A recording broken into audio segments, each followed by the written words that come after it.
Apple Watch Series 5 merupakan jam pertama dari Apple yang memiliki fitur selayaknya jam pada umumnya, yaitu kemampuan melihat jam setiap saat tanpa harus memakai gestur tangan, atau yang biasa disebut sebagai Always On Display. Pertanyaannya adalah, mendingan beli Series 5 second atau beli Apple Watch SE baru ya? Melihat harganya yang serupa, mari kita bedah lebih lanjut lagi. Di sini, saya akan mereview Apple Watch Series 5 sekaligus membandingkannya dengan Apple Watch SE. Dan untuk kalian yang penasaran tentang Apple Watch Series 3, jawabannya singkat, nggak usah dibeli atau dilirik sama sekali, mau bekas ataupun baru ya. Karena Apple Watch Series 3 itu performanya udah cukup buruk ya, dan storage-nya cuma 8GB. Ayolah, RAM HP Android aja ada 16GB, masa storage-nya masih 8GB? Serta layarnya itu loh, ya ampun, kotak banget kayak gini tuh jelek banget. Saya pribadi pernah beli Series 3 pas dia baru keluar, baru pakai seminggu langsung saya jual lagi, soalnya saya enak lihat layarnya. Ya, kecuali kalau kalian bisa ketemu Series 3 harganya di bawah 2 juta, mungkin bisa dipertimbangkan. Cuma kalau di atas 2 juta, nggak worth it sama sekali, mending beli Series 4 second atau SE baru aja. Oke, balik lagi ke review. Sekarang, kenapa saya bandingin Series 5 bekas dengan Apple Watch SE? Ya, karena harganya mirip, serta ada perbedaan fitur yang lumayan signifikan, jadi sangat menarik untuk dilakukan komparasi. Video ini disponsori oleh Otatic Repair. Punya masalah dengan gadget Anda, seperti layar retak, baterai bocor, atau rusak karena air? Tenang aja, kita ada solusinya. Info lebih jelas ada di akhir video. Bagian pertama yang ingin saya bahas adalah displaynya. Di sini, kedua Apple Watch ini memiliki dimensi layar yang sama ya. Ada yang 44mm dan 40mm, sesuai dengan selera kalian. Kedua layarnya juga udah edge to edge, memberikan kesan yang modern nggak kayak Series 3 tadi. Layar yang besar ini juga memungkinkan kita untuk memakai watch faces dengan komplikasi yang lebih banyak juga. Dari segi kecerahan, kedua display ini juga memiliki kecerahan maksimum di 1000 nits ya. Sehingga walaupun kita melihat Apple Watch kita di bawah terik matahari, kita tetap bisa melihat layarnya dengan mudah. Yang membedakan Series 5 dengan Apple Watch SE adalah, di Series 5, dia memiliki fitur namanya Always On Display. Sehingga, dalam kondisi idle, layarnya akan meredup dengan sendirinya. Dan untuk mengembalikannya ke full brightness, kita cuma perlu ngeflick jamnya atau menekan displaynya.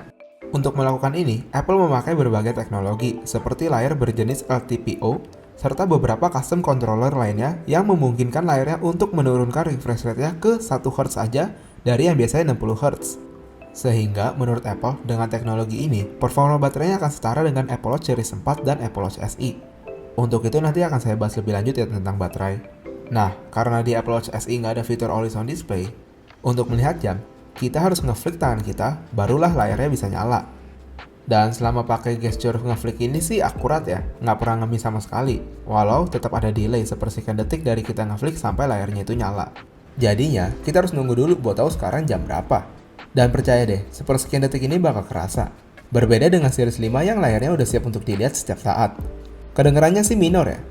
Tapi, impresi pertama saya saat memakai Series 5 adalah, saya kaget sendiri, kok bisa langsung lihat jamnya? Biasa kan harus nunggu sepersekian detik dulu. Dan fitur Always On Display ini juga sangat membantu kalau kita lagi di posisi dimana kita nggak bisa melakukan gesture ngeflick ini, seperti saat nyetir, lagi meeting, atau lagi olahraga.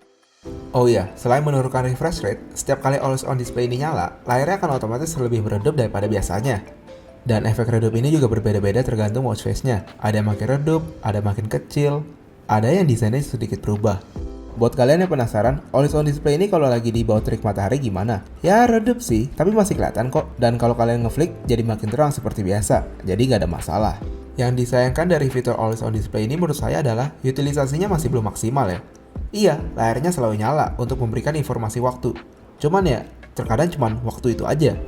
Iya sih, kalau kita lagi di home screen ya, kelihatan berbagai informasi sesuai dengan watch face kita dan komplikasi yang kita pakai. Seperti di sini kelihatan detak jantung, temperatur, dan lain-lain. Tapi, kalau kita lagi pakai aplikasi kayak timer, stopwatch, atau aplikasi apapun selain workout, saat layarnya meredup, dia cuma nampilin jam aja kayak gini. Alangkah baiknya kalau kita masih bisa melihat informasi yang relevan dengan aplikasi tersebut. Untungnya kalau kita pakai Apple Watch ini untuk olahraga seperti lari dan sebagainya, Always On Display ini tetap menyala dan memberikan informasi yang penting dan relevan. Tapi alangkah baiknya jika fitur Always On Display ini dikembangkan lebih jauh lagi supaya aplikasi-aplikasi lain juga bisa support Always On Display ini supaya makin joss gitu loh. Selanjutnya adalah desain dan material. Di sini, Apple Watch SE dan Series 5 sama-sama memiliki bahan dasar aluminium yang 100% dari bahan daur ulang. Terdapat 3 pilihan warna yang bisa dipilih, mulai dari hitam, silver, hingga emas. Perbedaannya adalah, series 5 memiliki pilihan material tambahan. Ada yang dari stainless steel, titanium, bahkan dari seramik, yang harganya juga bisa sampai puluhan juta. Saran saya sih, udah beli yang aluminium aja. Apple Watch tetaplah sebuah teknologi, di mana dalam 3 tahun bakal ketinggalan zaman. Jadi sayang, udah beli 20 juta, dalam 3 tahun kalah sama jam yang 5 jutaan.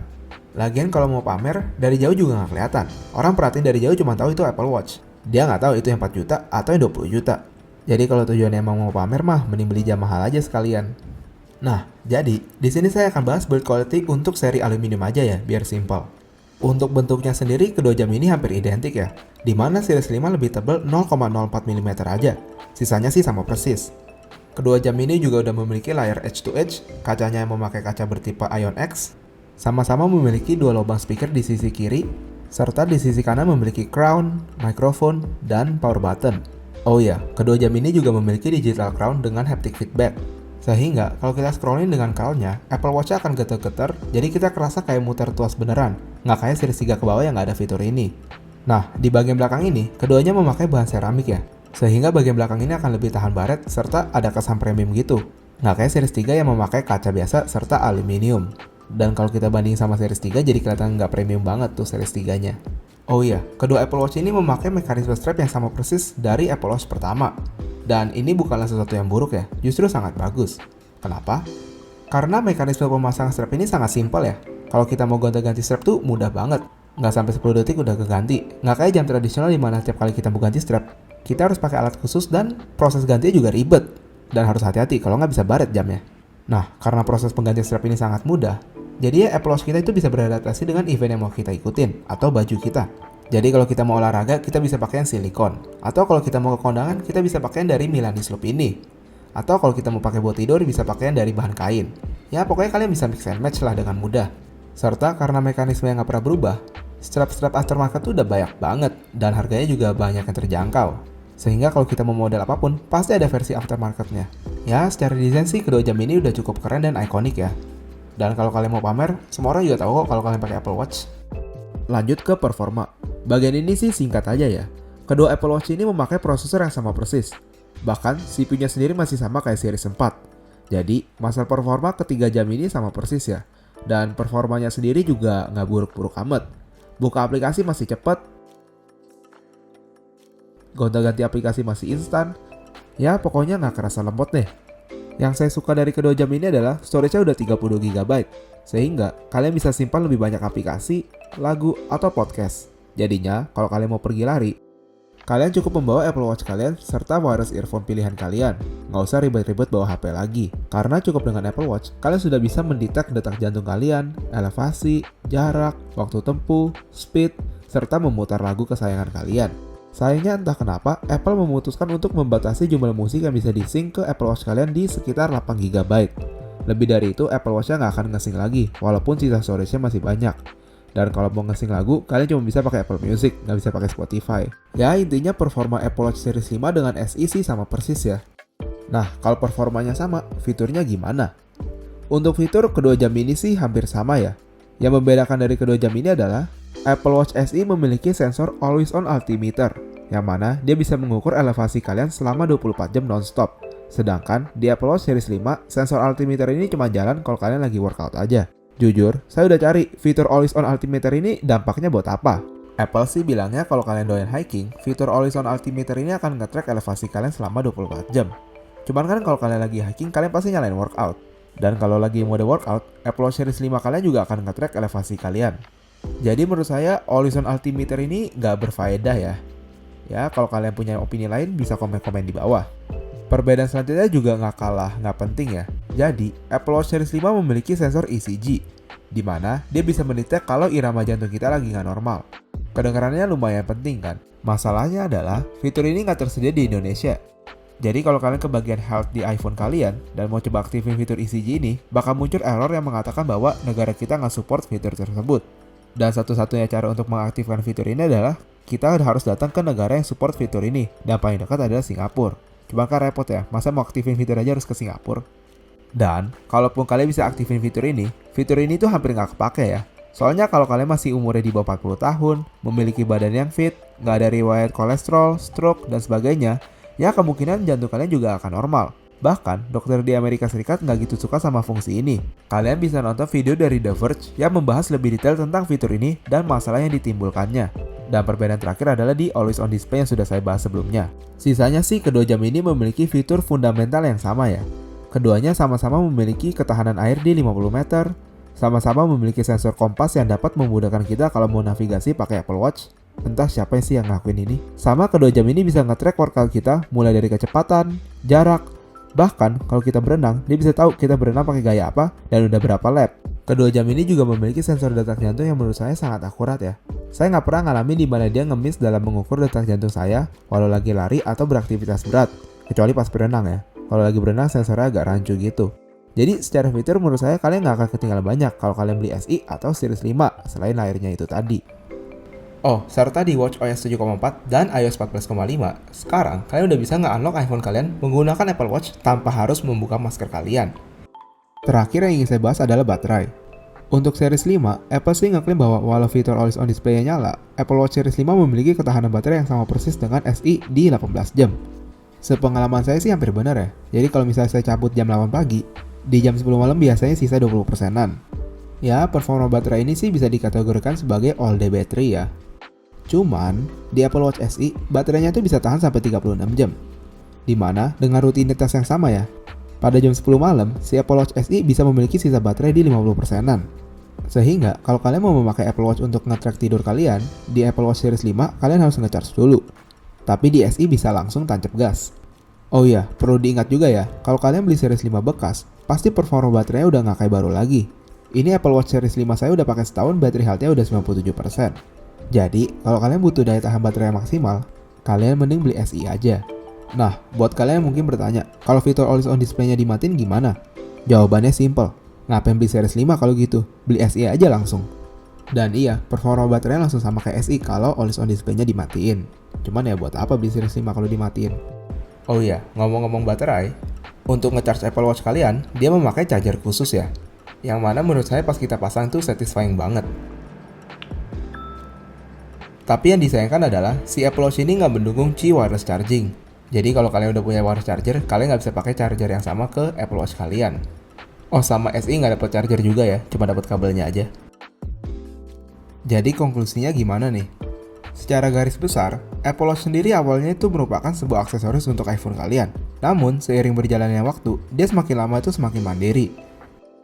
Dan, buat kalian yang suka olahraga, khususnya lari atau naik sepeda, dan malas bawa HP, Apple Watch ini bakal jadi game changer banget buat kalian. Fitur Always On Display-nya di Series 5 juga menjadi fitur yang cukup memanjakan, namun harus dibayar dengan ketahanan baterai yang lebih lemah. Dan buat kalian yang bingung, dibeli nggak sih Series 5 second? Ya, balik lagi ke harga ya.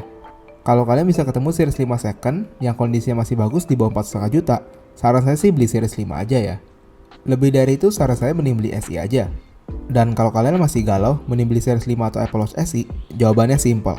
Kalau kalian mau pakai fitur Always On Display tapi budget terbatas, Apple Watch Series 5 yang second merupakan jawaban yang bagus. Tapi, kalau kalian nggak butuh-butuh banget fitur Always On Display ini, kalian bisa beli SI. Fiturnya sama, dapat baru lagi.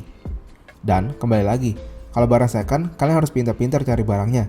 Nggak sehari dapat, harus ada effort lebih, nggak kayak beli baru. Oh iya, kalau kalian mau beli Series 5 baru, mending langsung beli Series 6 aja. Dapat prosesor yang lebih kencang dan fitur yang lebih banyak juga. Dan terakhir buat kalian yang bertanya-tanya, Series 4 gimana? Sebenarnya Apple Watch SI sama Series 4 tuh hampir sama ya. Bedanya cuman si SI nggak punya sensor ECG, tapi di sisi lain dia menang banyak. Seperti kapasitas storage yang lebih besar di 32GB, di mana Series 4 cuma punya 16GB. Serta Apple Watch SI juga punya sensor kompas dan always on altimeter. Sisanya sih sama ya, dari prosesor hingga displaynya. Jadi saya pribadi sih lebih condong beli SI baru ya, tapi balik lagi ke harga sih. Kalau ketemu Series 4 dengan harga yang lebih murah 1-1,5 juta, nggak ada salahnya beli Series 4. Toh perbedaan fiturnya nggak terlalu signifikan kok. Oke, itu dulu untuk video kali ini. Kalau kalian punya pertanyaan atau mau request komparasi gadget lainnya, bisa komen-komen di bawah ya. Oke, sampai jumpa di video selanjutnya. Video ini disponsori oleh Otatic Repair. Kalian punya masalah dengan smartphone, tablet, laptop, atau gadget Anda lainnya? Mau benerin tapi bingung benerinnya di mana? Tenang, kini ada Otatic Repair, solusi masalah gadget Anda. Kami menyediakan berbagai jasa perbaikan gadget seperti pergantian layar, baterai, bahkan sampai water damage.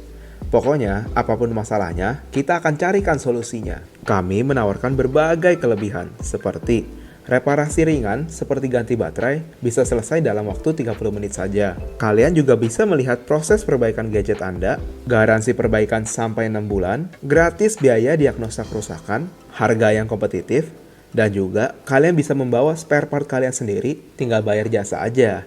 Iklan tanpa promo sama aja kayak makan sayur tanpa garam. Untuk itu, kami menawarkan gratis biaya jasa. Iya, gratis biaya jasa untuk setiap masalah yang belum ada tutorialnya di halaman YouTube kami. Iya, selain menyediakan jasa reparasi, kami juga menyediakan tutorial lengkap untuk membantu Anda dalam memperbaiki gadget Anda sendiri.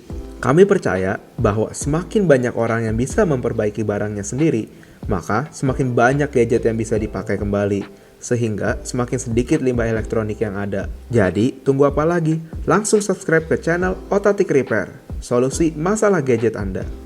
Link ada di deskripsi ya.